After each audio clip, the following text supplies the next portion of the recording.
새해 복 많이 누리십시오. 어제가 1월 1일 설이었더라고요. 그죠? 오늘인 줄 알았는데 어제였습니다. 자꾸 헷갈리네요. 예. 오늘은 처음 사랑으로 2024년을 살자라는 이런 주제로 한번 하나님 말씀을 함께 나눠보고 싶습니다. 제가 종종 이 말씀을 드린 적이 있습니다만 여러분들은 우리 서울 북부교회의 스타이십니까? 스타. 본받고 싶고 닮고 싶고 저렇게 되고 싶은 성도님들에게 그와 같은 스타이십니까? 이 말씀을 제가 언제 들었는가 했더니 2000년 말레이시아 국제 수양회에서 존 레녹스 형제님이시라고 옥스포드 대학의 수학과 교수시고 영국의 이런 기독교 변증 토론회 같은 게 있으면 늘 대표 주자처럼 나오시던 모임의 형제님이 강사로 오셔서 하신 말씀이었습니다. 그분의 말씀이 몇 차례 있었는데 아무것도 기억이 안 나는데 이 한마디만 기억이 납니다. 당신은 스타입니까? 당신의 교회에서 스타입니까? 그 말씀은 요한계시록 1장 16절하고 20절에 나온 말씀을 가지고 이렇게 전하셨습니다. 요한계시록 1장 16절은 제가 읽어보겠습니다. 그의 오른손에 7별이 있고 그의 입에 좌우에 날선검이 나오고 그 얼굴은 해가 힘있게 비치는 것 같더라. 그래서 예수 그리스도, 부활하신 우리 예수 그리스도를 본 요한이 적은 예수님의 모습인데 그 오른손에는 7별이 있다고 합니다. 별, 스타, 7의 스타들입니다. 20절에 보시면 내가 본 것은 내 오른손에 7별의 비밀과 또 7금 촛대라. 7별은 7교회의 사자요 7촛대는 7교회니라. 교회를 이끌어가는 그러한 사자, 또 이 부분을 사역자로 아니면 일꾼으로 이렇게도 보셨던 것 같습니다. 이 7별, 우리 서울 북부교회에도 별이 있기를 바랍니다. 그리고 우리 모두가 그 별이 되어서 서로에게 좋은 영향을 줄 수 있으면 좋겠는데요. 자, 이 2장 1절부터 5절까지를 오늘 이 배경이 되는 말씀으로 보고 싶습니다. 에베소 교회의 사자에게 편지하라. 오른손에 있는 7별을 붙잡고 7금 촛대 사이를 거니시는 이가 이르시되 내가 내 행위와 수고와 내 인내를 알고 또 악한 자들을 용납하지 아니한 것과 자칭 사도라 하되 아닌 자들을 시험하여 그의 거짓된 것들을 드러낸 것과 또 내가 참고 내 이름을 위하여 견디고 게으르지 아니한 것을 아노라. 그러나 너를 책망할 것이 있나니 너의 처음 사랑을 버렸느니라. 그러므로 너희가 어디서 떨어졌는지 생각하고 회개하여 처음 행위를 가지라. 만일 그리하지 아니하고 회개하지 아니하면 내가 내게 가서 내 촛대를 그 자리에서 옮기리라.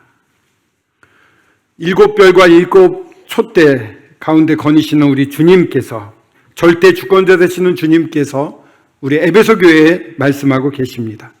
참 잘했지만 너를 책망할 것이 있는데 너의 처음 사랑을 버린 것이다. 처음 사랑을 버린 부분에 대해서 꽃꽂이, 여기 있는 꽃들은 다 살아있는데 꽃꽂이를 하게 되면은 살아있는 꽃 같지만 사실은 죽은 꽃입니다. 죽어가는 꽃이죠. 그냥 살아있는 모습 같지만 사실은 생명의 근원이 끊긴 꽃들입니다. 점차 시들어가죠. 교회의 모양은 있고 교회처럼 보이지만 생명이 없고 주님께 쓰임받지 못하는 교회가 될 수 있다고 하는 아주 무서운 경고의 말씀입니다. 이 처음 사랑은 너무나 우리에게 중요한 것 같습니다.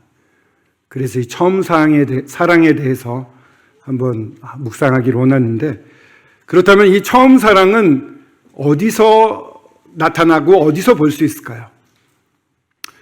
예수님의 모습과 또 예수님을 본받은 우리 바울의 모습과, 그리고 제가 최근에 이렇게 감명을 받은 모습, 이 세 가지를 통해서 처음 사랑을 한번 살펴보고 어떻게 하면 이 처음 사랑으로 살 수 있는가를 함께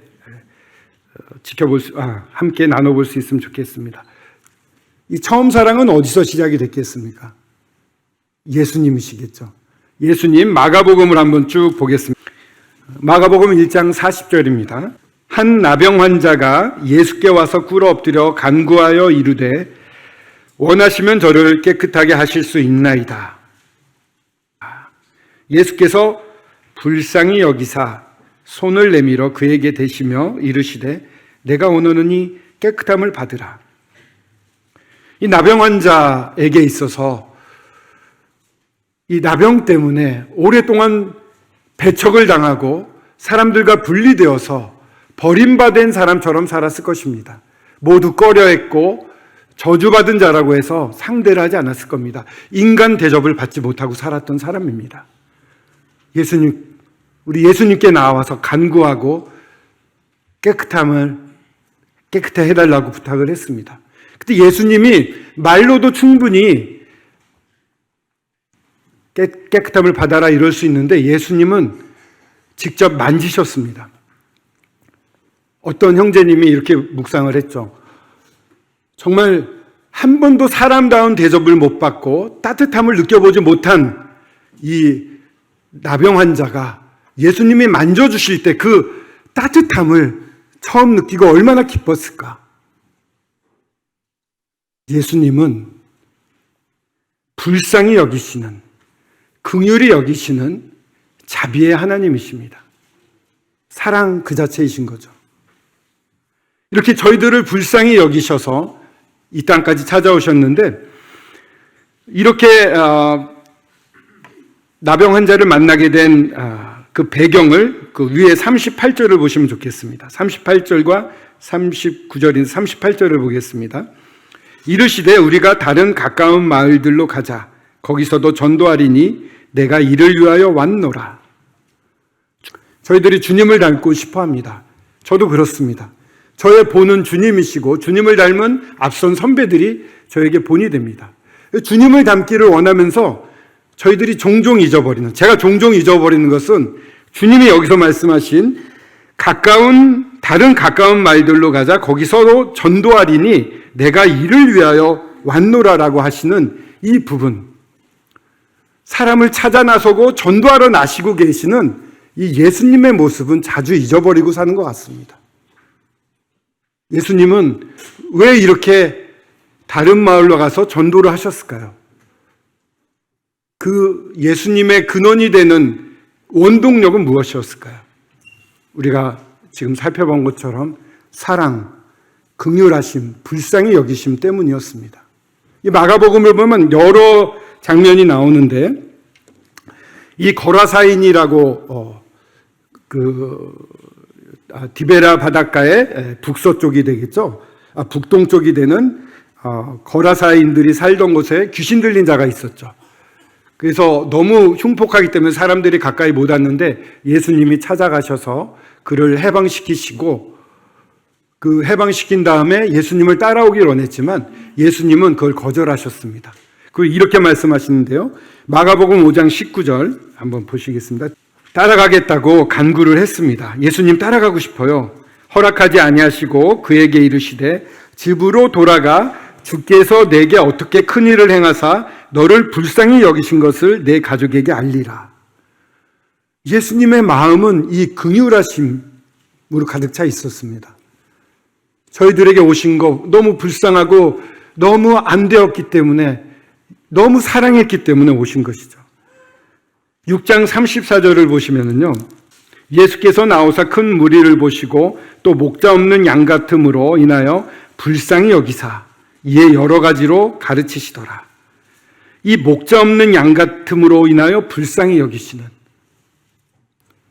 주님과 함께 살지 못하는 인생들에 대한 느낌은 이 불쌍함, 이게 주님을 움직이는 원동력이었던 것으로 보입니다. 사랑과 자비하심과 이 긍휼하심, 또 먹을 것이 없어가지고 기진맥진한 많은 무리들에게 떡 7개와 보리떡 7개와 물고기 2마리로 먹이시면서 그들을 보고 또한 불쌍히 여기셨다는 게 8장 2절에 나오고요. 또 바디메오에 대해서도 10장 47절에 보면 바디메오가 불쌍히 여기소서 하면서 아주 적극적으로 애원을 하죠. 주님이 불러다가 그를 회복을 시킵니다. 이런 주님의 마음 속에는 어떤 생각으로, 어떤 마음으로 가득 차 있었을까요? 그 부분을 볼 수 있는 것은 마가복음 12장 29절을 한번 보시면 좋겠습니다. 어떤 서기관이 질문을 합니다. 계명 중에 첫째가 무엇입니까? 가장 큰 계명, 하나님의 가장 큰 뜻, 가장 큰 마음은 무엇입니까? 라고 물어보는 것과 마찬가지라고 생각이 되는데 29절에 보면 첫째는 이것이니 이스라엘아 들으라. 주 곧 우리 하나님은 유일한 주시라. 내 마음을 다하고 목숨을 다하고 뜻을 다하고 힘을 다하여 주 너의 하나님을 사랑하라 하신 것이요. 둘째는 이것이니 내 이웃을 내 자신과 같이 사랑하라 하신 것이라. 이보다 더 큰 계명이 없느니라. 이거는 말씀을 하시지만 사실은 예수님 마음속에 있었던 그 마음 그 자체가 아니겠습니까?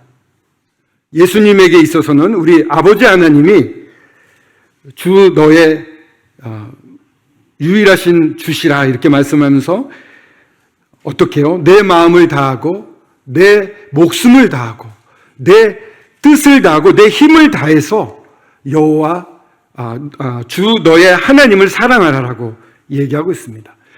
이 예수님의 마음은 우리 아버지 하나님을 향한 그 사랑으로 가득 차 있었습니다. 좀 아버지가 원하시는 거라면 뭐든지 할 수 있습니다라는. 그리고 또한 이 둘째는 무엇입니까? 내 이웃을 내 자신과 같이 사랑하라고 말하고 있습니다. 정말 주님 아버지가 데려오신 이 많은 믿게 되는 사람들, 내 이웃을 내 자신처럼 사랑하라고 얘기하고 있습니다. 내가 누리고 있는 이 모든 행복을 다 함께 누릴 수 있게끔 그들을 위해서 모든 것을 다 바쳐서 사랑하라는. 그래서 이 모습은요, 마가복음 10장에 보면 너무 다른 제자들의 모습과 대비가 됩니다. 이 제자들의 모습은요, 어떤가 하면은 이 놀라우신 주님과 함께 걷고 3년 반 동안에 참 많은 것을 배우고 있음에도 불구하고 예수님이 이제 인자가 예루살렘에서 넘겨져서 고난을 받고 대제사장과 서기관과에게 고난을 받고 죽은 지 사흘 만에 부활하게 할 것이다라는 말씀을 3번에 걸쳐 합니다. 십자가에 달리기 전에 3번 말씀하시는데 그때마다 제자들의 반응은 참 시원치가 않습니다. 10장 33절에 3번째 말씀을 하십니다. 34절에 보면은 좀 더 구체적으로 말씀하시죠. 그들은 능욕하며 침뱉으며 채찍질하고 죽일 것이나 그는 3일 만에 살아나리라 하시니라. 이렇게 심각하게 앞으로 올 일에 대해서 주님이 말씀하시는데 제자들은 35절 보십시오. 세베대 아들 야고보와 요한이 주께 나와 여짜오되 선생님이여 무엇이든지 우리가 구하는 바를 우리에게 하여 주시기를 원하옵나이다. 이 야고보와 요한, 베드로는 수제자입니다. 특별한 변화산상이라든가 겟세마네 기도하러 갈 때도 이들은 같이 갔던 더 특별한 수제자들인데 이들이 나와서 하는 얘기가 그 무엇을 원하느냐 했더니 37절에 여짜오되 주의 영광 중에서 우리를 하나는 주의 우편에 하나는 주의 좌편에 앉게 하여 주십시오. 높은 자리, 입신양명, 출세, 권력 이런 걸 원하고 있는 것입니다. 너무 동떨어지지 않습니까? 근데 주님이 이제 말씀을 하시죠. 그들에게 43절에 보면 너희 중에 그렇지 않을지니 너희 중에 누구든지 크고자 하는 자는 너희를 섬기는 자가 되고 너희 중에 누구든지 으뜸이 되고자 하는 자는 모든 사람의 종이 되어야 하리라. 모든 사람의 종이 되어야 하리라. 이 종이라는 말은 듈로스라는 말로 노예를 의미합니다. 의지를 전부 주인에게 맡기고 온전히 순종하는, 복종하는 노예를 말합니다. 주님이 그렇게 말을 했어요. 큰 자가 되고 으뜸이 되고자 하는 자는 노예가 되어야 된다. 사람의 노예가 되어야 된다 이랬는데, 그럼 개개인의 노예가 되는 것이 아니라고 저는 생각합니다. 하나님의 노예가 되는 것입니다. 하나님을 사랑하지 않습니까? 하나님을 사랑해서 하나님 원하시는 것 뭐든지 하겠습니다라는 마음이 예수님 가득 있습니다. 첫째 계명, 큰 계명 중에 첫째가 그랬죠. 정말 하나님을 사랑하는 겁니다. 하나님 사랑하기 때문에 하나님이 사랑하시는 사람을 사랑하는 겁니다. 하나님의 뜻대로 그 사람들을 위해서 노예가 되는 겁니다. 그리고 이어서 45절 인자가 온 것은 섬김을 받으려 함이 아니라 도리어 섬기려 하고 자기 목숨을 많은 사람의 대속물로 주려 함이라. 죄의 삭은 사망이요 우리 주 예수 그리스도의 은사는 하나님의 은사는 우리 주 예수 그리스도 안에 있는 영생이다. 정말 대속물로 주셔서 영생을 주시고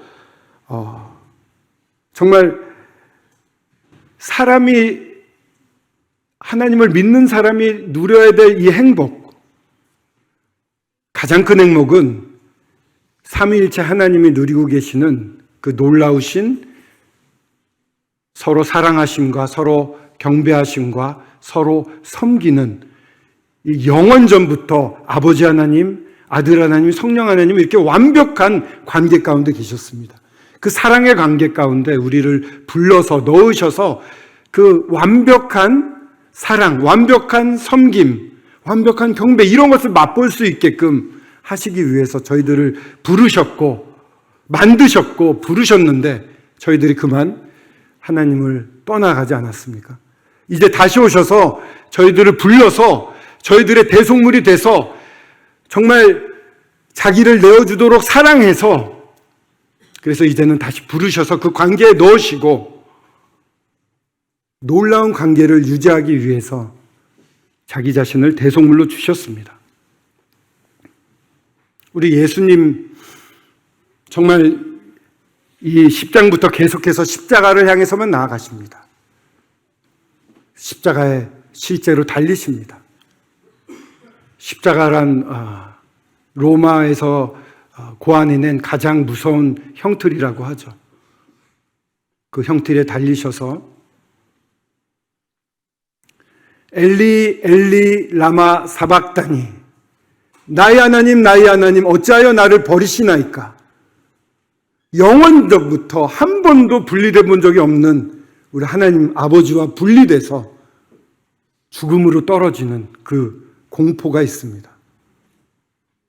그리고 한 번도 이 사랑의 관계, 섬김의 관계, 경배의 관계가 깨어본 적이 없는데 이 죽음 앞에서 과연 이 온전한 0.001%도 이런 좋은 관계가 깨진 적이 없는데 이게 혹시나 금이 가지 않을까 하는 두려움도 있지 않으셨겠습니까? 사람으로서 죽어보는 건 처음이신데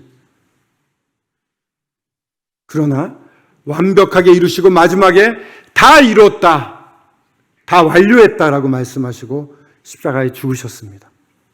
그리고 장사한 지 사흘 만에 부활하셨습니다. 부활하실 때는 저희가 주님과 함께 있었는데도 불구하고 그 죄사함이 너무나 완벽했기 때문에 저희들과 함께 부활하실 수가 있었습니다. 부활하셔서 이제 여러 제자들에게 보이고 승천해서 하나님 우편에 앉아 계시는데요. 이 주님이 저희들을 그렇게 사랑하신 것은 십자가를 통해서 잘 압니다. 근데 참 세밀하게 주님의 사랑하심을 엿볼 수가 있는데요. 주님이 부활하신 다음에 제일 먼저 누구한테 나타나셨는지 누구일까요? 제일 먼저 부활하신 다음에 나타나서 만난 사람이 누굴까요? 마리아 이러시는데 막달라 마리아였습니다. 베드로도 아니었고 막달라 마리아였습니다. 16장 9절에 보면 예수께서 안식 후 첫날 이른 아침에 살아나신 후 전에 7 귀신을 쫓아내어 주신 막달라 마리아에게 먼저 보이시니 제일 먼저 막달라 마리아에게 제일 먼저 보여주셨어요. 나타나셨습니다. 이 장면을 좀 더 자세히 보면 좋겠습니다. 요한복음 20장인데요. 이 목자 없이 방황하는 양들, 이 무리들을 너무 불쌍히 여기시지 않았습니까? 요한복음 20장을 보시면 이 마리아를 만나는 장면이 아주 자세히 나타나 있습니다. 11절, 20장 11절에 보면 마리아는 무덤 밖에 서서 울고 있더니 울면서 구부려 무덤 안을 들여보니 다른 여자분들 같이 왔던 분들도 다 간 것 같아요. 근데 마리아만 남아가지고 그 자리를 못 두고 있어요. 주님 어디 계십니까? 그 시체가 어디 갔을까요? 나의 주님하고 너무 애타게 찾고 있습니다. 목자가 없어서 방황하는 양무리 같은 정말 이 방황하고 있는 마리아에게 주님이 너무 마음이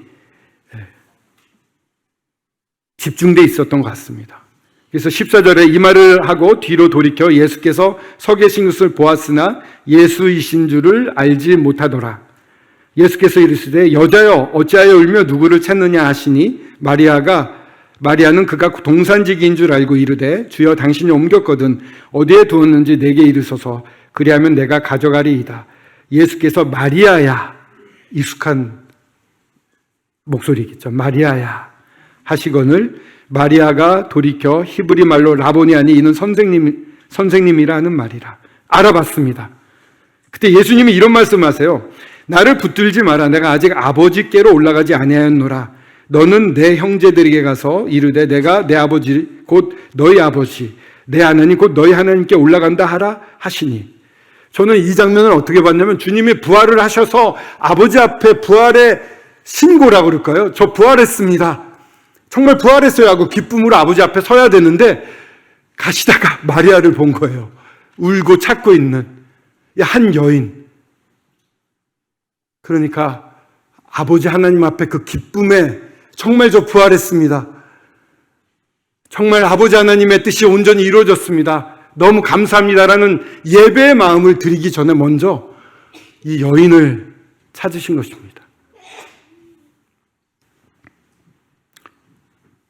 무리 없는 양을 불쌍히 여기시는 사랑의 주님.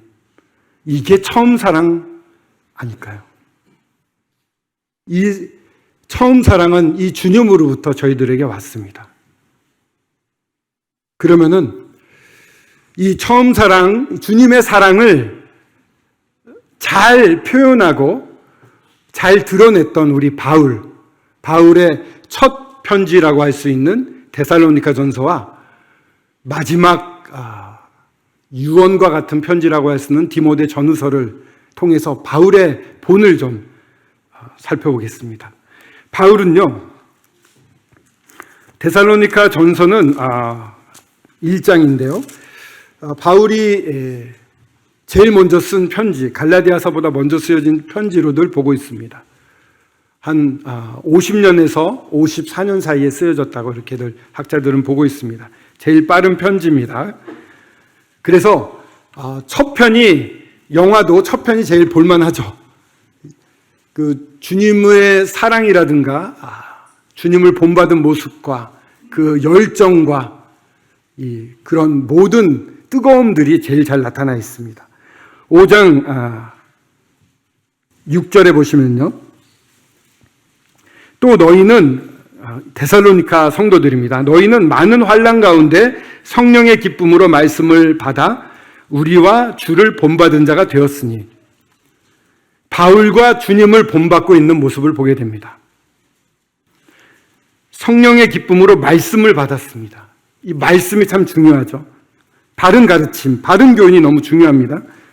그래서 그것을 전하는 이 바울과 실라와 디모데, 복수 사역을 했던 것 같습니다.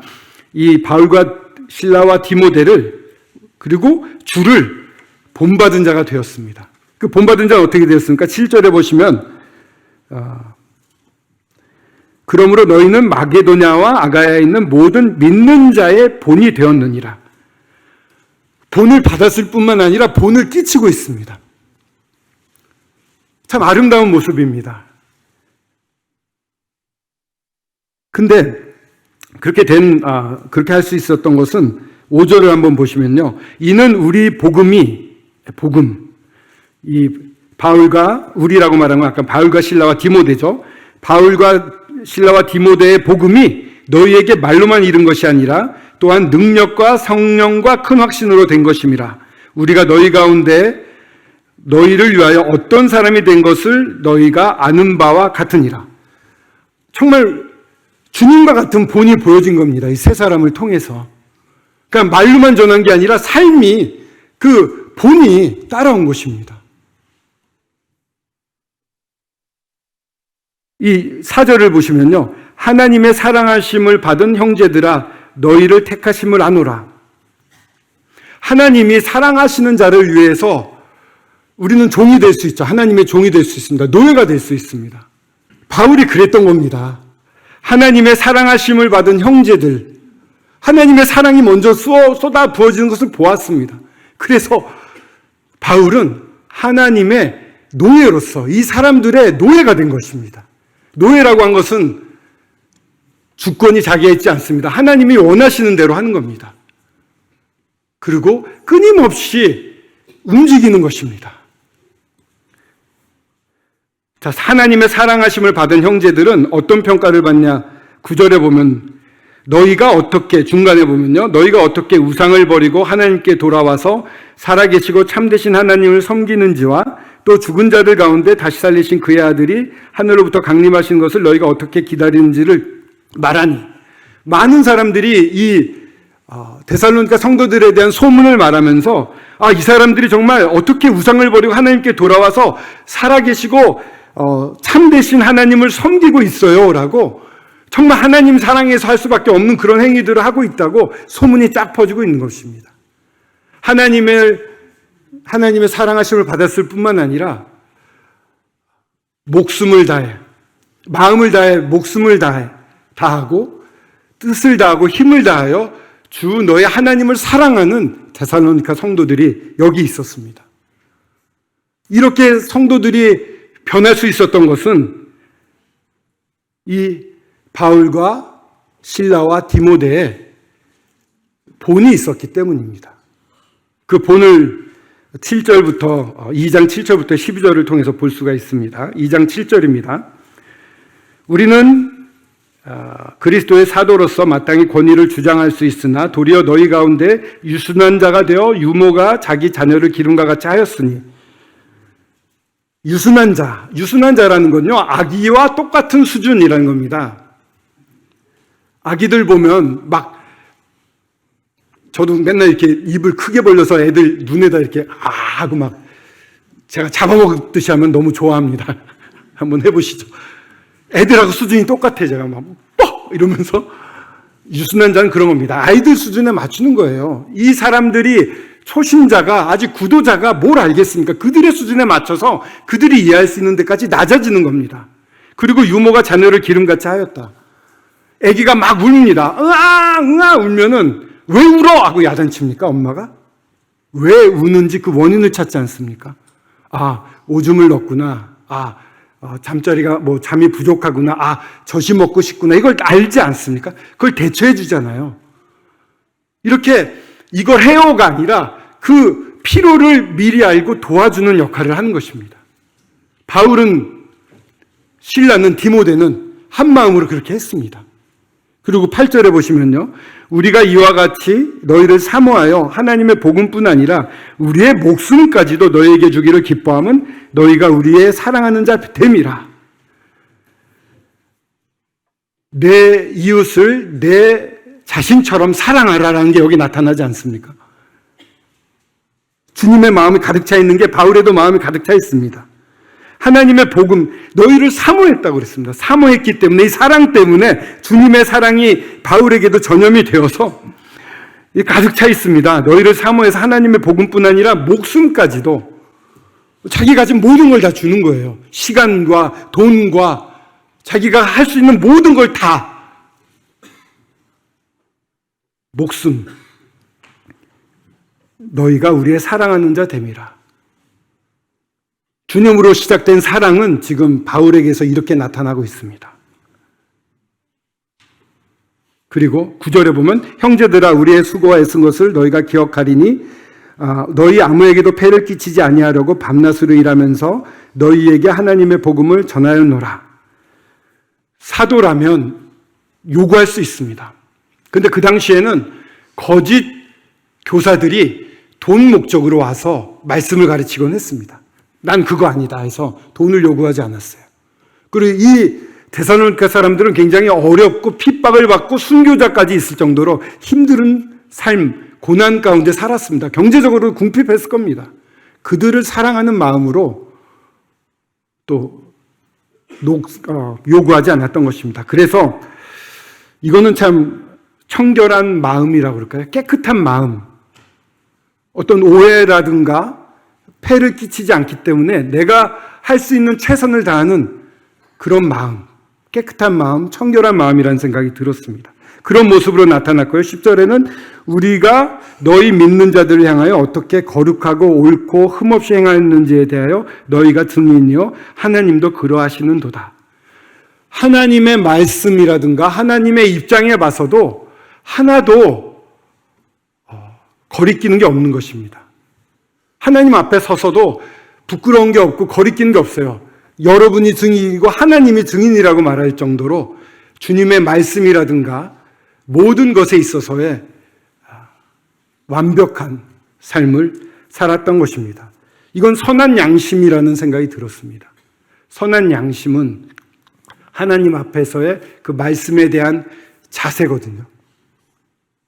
하나님 말씀 어디에다 대도 거리낄 게 없었습니다. 11절에는 너희가 아는 바와 같이 우리가 각 사람에게 아버지가 자기 자녀에게 하듯 권면하고 위로하고 경계하노니.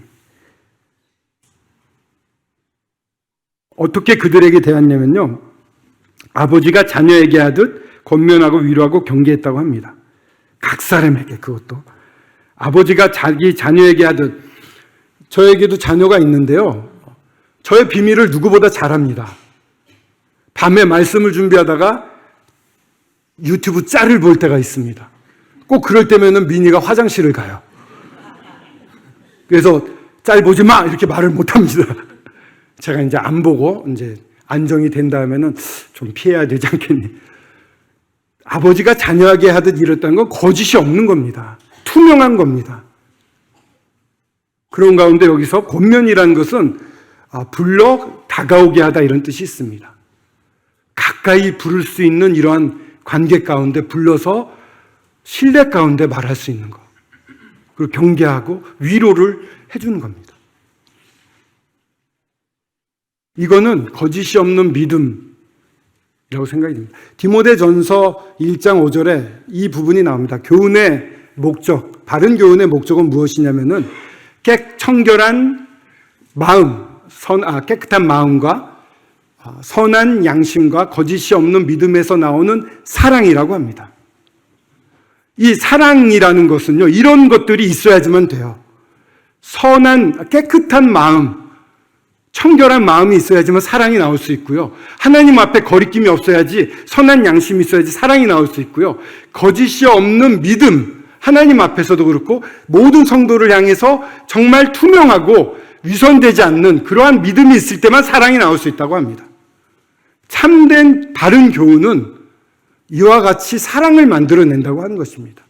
저희가 말씀을 듣고 말씀을 묵상하는데 이런 사랑이 생기지 않는다면 문제가 있는 거예요. 나한테 문제가 있든지, 여기에 보면은 디모데전서에는 이미 거짓 교사들이 들어와서 잘못된 가르침, 이런 올바른 바른 교훈으로 안 가고 헛된 길로 자꾸 빠지려고 했거든요. 디모데전서 1장을 한번 보겠습니다. 여러 군데 보죠, 오늘. 설 첫날이라 황영재가 따뜻한 말씀을 전하고 그렇게 기다고 오셨을지 모르겠지만 오늘은 여러 군데를 찾으면서 정말 우리에게 하시는 주님의 말씀을 들어보고 싶습니다. 15절에 보시면은요, 이런 사랑,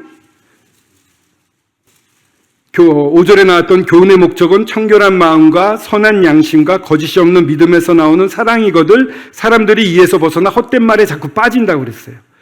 근데 밑보다 모든 사람이 받을 만한 이 말이요, 이 바른 교훈, 바른 가르침의 본이 되는 말씀이 15절에 나오고 있습니다. 15절부터 17절인데요. 그리스도 예수께서 죄인을 구원하시려고 세상에 임하셨다 하였도다. 그리스도께서 이 죄인을 구원하러 이 땅에 임하신 거, 이게 모든 사람이 받을 만한 바른 교훈이라는 것입니다. 그리고 그 중에 죄인 중에 내가 괴수다,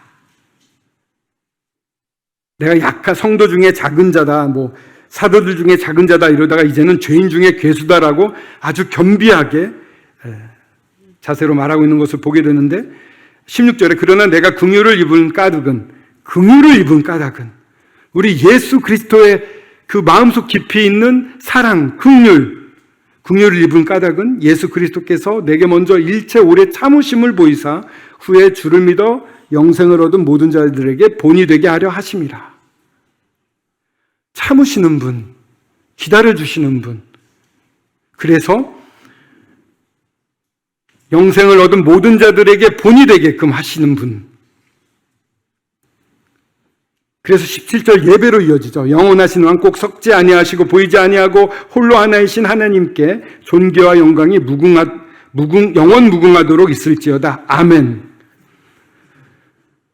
주님이 저희들에게 하고 싶어 하시는 게 이런 겁니다. 저도 제 스스로를 보면은 죄인 중에 괴수 같아요. 저의 과거를 다 드러내면 정말 끔찍합니다.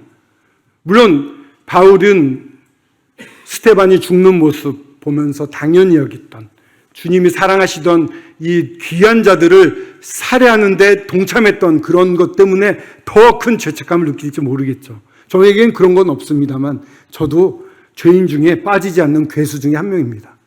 근데 저를 사랑하셔가지고 오래 일체 참으신 후에 또 저를 들어서 이제 본이 되는 사람이 되게끔 하시려고 하시는 이 주님의 놀라운 긍휼에 너무 감사가 됩니다.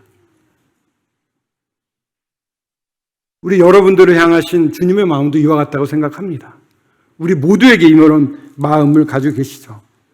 자, 이 마음을 가슴에 품고 이제 이게 62년에서 63년에서 64년 사이쯤에 이 디모데전서가 쓰여졌다면 67년에 이 바울이 옥에 다시 한번 갇히고 그때 순교를 하게 됩니다. 마지막 옥에 갇혀서 쓴 서적이 디모데 후서인데, 디모데 후서 맨 마지막 장 4장 2절을 한번 보시겠습니다.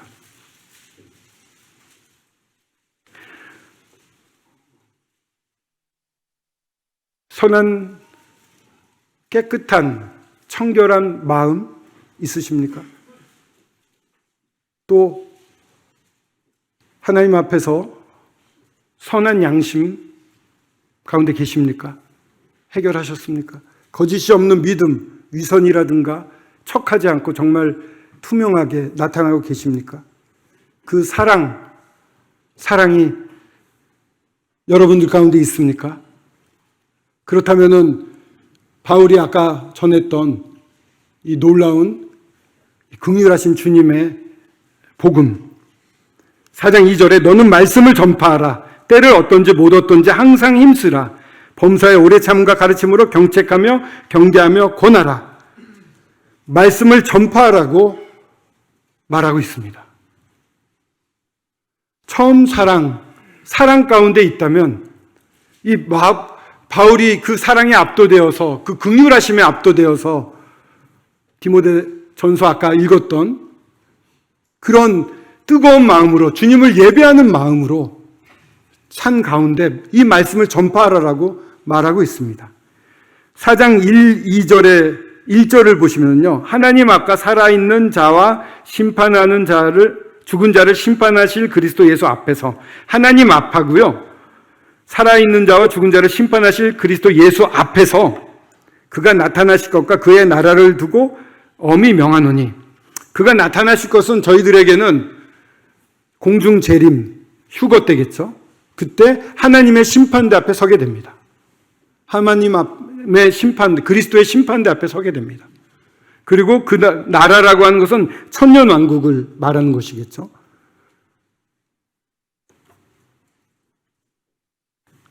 그리스도의 심판대 여러분들이 섰을 때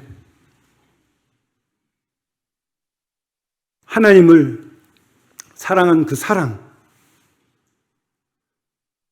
내 마음을 다하고 목숨을 다하고 힘을 다하고 뜻을 다하여 주 너의 하나님을 사랑하고 또 내 이웃을 내 몸과 같이 사랑한, 그래서 주님이 원하시는 대로 하나님의 종이 되어서, 노예가 되어서 목숨까지 아끼지 않고 유순한 자, 유모, 아버지, 그러니까 그들의 말이 하나님의 말로 들렸잖아요.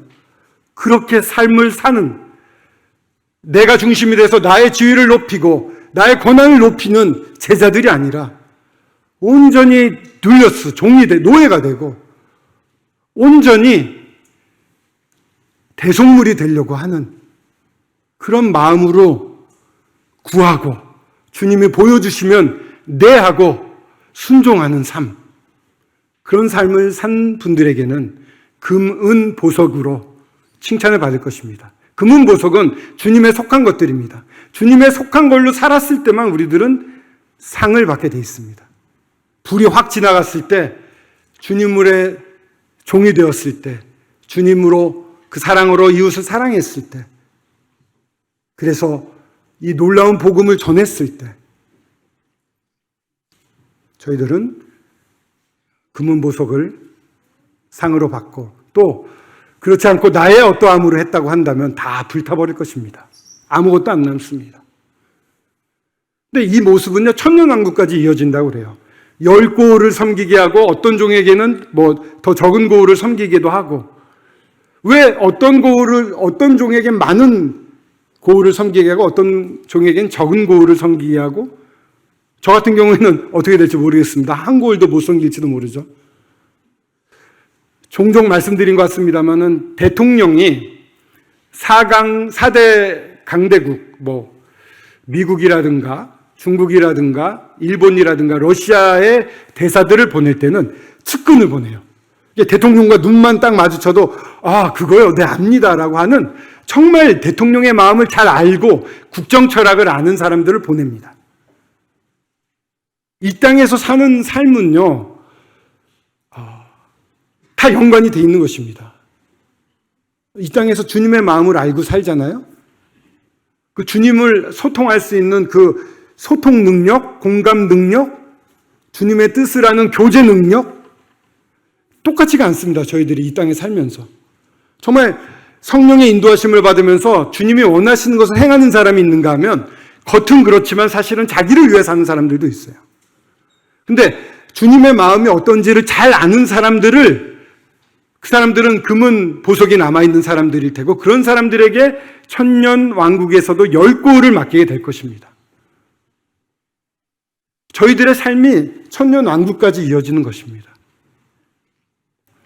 그렇기 때문에 그런 나타나실 것과 그 나라를 두고 엄히 명하고 있습니다. 말씀을 전파하라. 때를 어떤지 못 어떤지 항상 힘쓰라. 준비해 놓고 있으라는 말씀이죠. 범사에 오래 참음과 가르침으로 경책하며 경계하며 권하라. 경책하다는 것은 거짓을 책망하라, 이런 뜻이 있습니다. 그리고 경계하라는 것은 죄인으로 하여금 믿게 하여라. 질책해라 이런 뜻도 가지고 있습니다. 십자가에 두 강도가 있었는데 한 강도가 한 강도한테 질책하잖아요. 우리는 당연히 죽을 자들이지만 이분은 아니다. 왜 믿지 못하느냐라고 권하잖아요. 그런 모습이랍니다. 경계하는 것. 그리고 권하라. 성도들로 하여금 올바른 삶으로 계속 살아가도록 의로 교육하기에 유익하다라는 그런 말씀을 여기서 가지고 있습니다.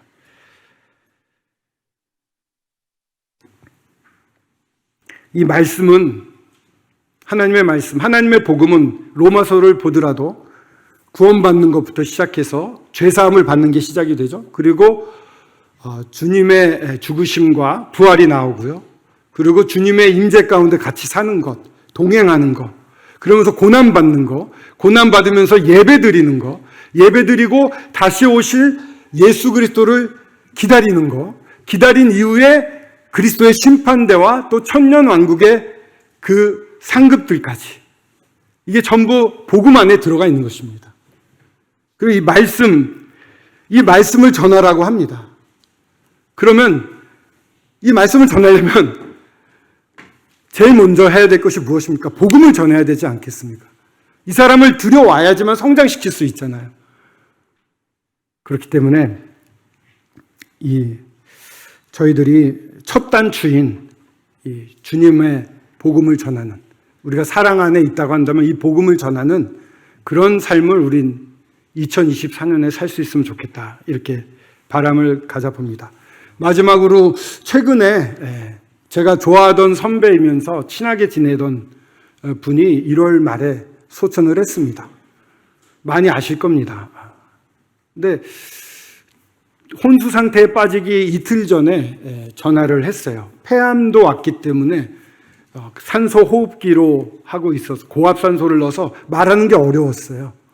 근데 말하는 게 굉장히 어려운데 나중에는 기력이 탈수 증세가 와서 설사라고 막 그래가지고 이제는 말도 잘 못했어요. 힘이 없었는데 그날따라 45분을 저랑 통화를 했습니다. 말도 또릿또릿하더라고요. 그 형제님은 이거 사람을 높이는 건 아니지만 본으로서 말씀을 드리고 싶어요. 그 선망을 본다고 하는데 선망에서 막 이렇게 손을 휘젓고 있으면 자매님이 이렇게 잡아주면 눈을 뜨더니 내가 지금 형제님들하고 교회에 대해서 얘기했어. 엄청 바빠. 뭐 이런 선망을, 보통 이제 두려운 게 막 와서 막 헛것이 보이는데 이분은 이런 헛것을 보더라고요. 그래서 그런 얘기를 들었기 때문에 형제님에게 형제님 어떤 생각하고 어떤 꿈 꾸시고 어떤 생각이 드십니까? 이랬더니 형제님 하는 얘기가, 웅재 형제, 나를 묵상할 시간이 있으면 주 하나님을 묵상해. 화를 버럭 내시더라고요. 완전히 주님께 마음이 딱 고정되어 있는, 정말 내 마음을 다하여 내 목숨을 다하고 뜻을 다하고 힘을 다하여 너의 하나님을 사랑하라는, 죽을 때까지 그렇게. 그러면서 이제 할 얘기가 없어서 제가 이런 것도 하고 저런 것도 하고 스케줄이 이렇게 됐어요 이랬더니 뭐 하고 있는 거야? 딱 이러시더라고요. 복음 전하러 가는데, 복음은 그리스도인이라면 다 전하지. 저희 이렇게 성도들 만나서 좀 돌아보기도 하고, 그게 목양이 아니야 이러시더라고요. 목양은 제자가 제자를 낳는 게, 그렇게 사람들을 키워가는 게 목양이야. 그러다 지친 사람들을 가서 돌보는 것만 지금 형제는 하고 있는 것 같아. 정말 성도를 사랑한다면 제자를 만들어내는 제자를 삼아야 돼 하면서 마지막으로 얘기 중에 이런 얘기 하시더라고요. 성령을 쫓아 사는 삶을 훈련해봐. 45분 동안의 대화를 요약하면 이런 것이었습니다. 근데 그게 마지막이 되었고 저한테는 유언이 되었습니다.